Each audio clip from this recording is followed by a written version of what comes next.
Alright, so I got my makeshift little base. TD2 UVN, can I get a radio check, please? Okay, well, let's preempt that first. Voice command.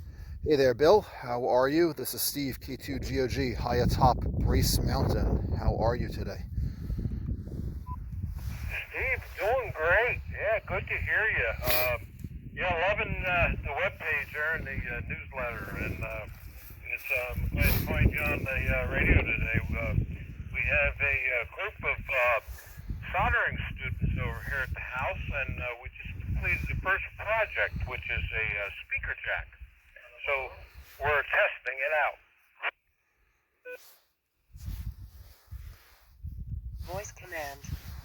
Very good to hear that there's some level of social activity happening. I'm sure you're organizing that quite safely, but very good. So I'm actually doing a little bit of a video, so this is a very good time to chat.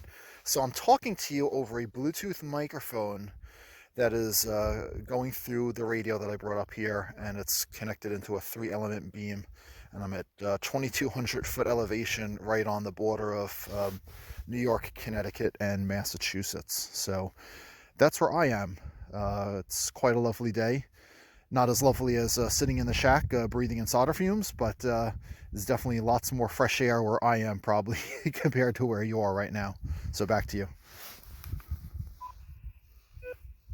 Well, you're really doing the number over here. You're doing a 5.9 over here in Ulster Park.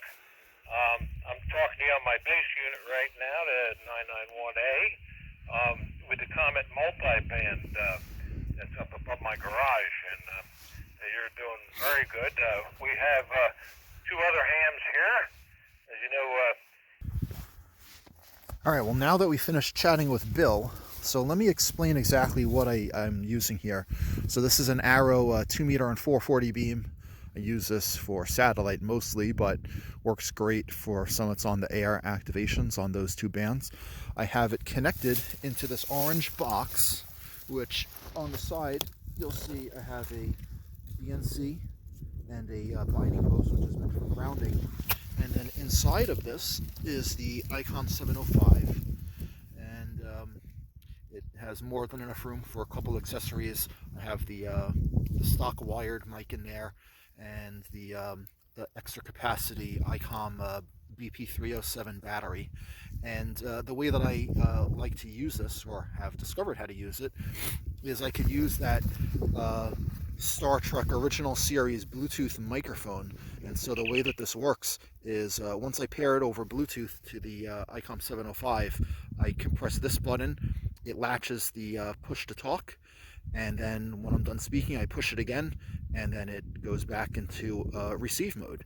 So I think the audio quality is pretty good. Nobody's complained about it, and it's quite windy up here, so it sounds like Bill didn't really mind at all.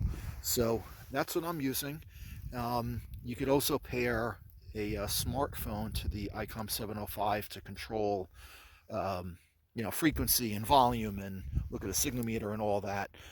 So basically this in itself is a totally remote base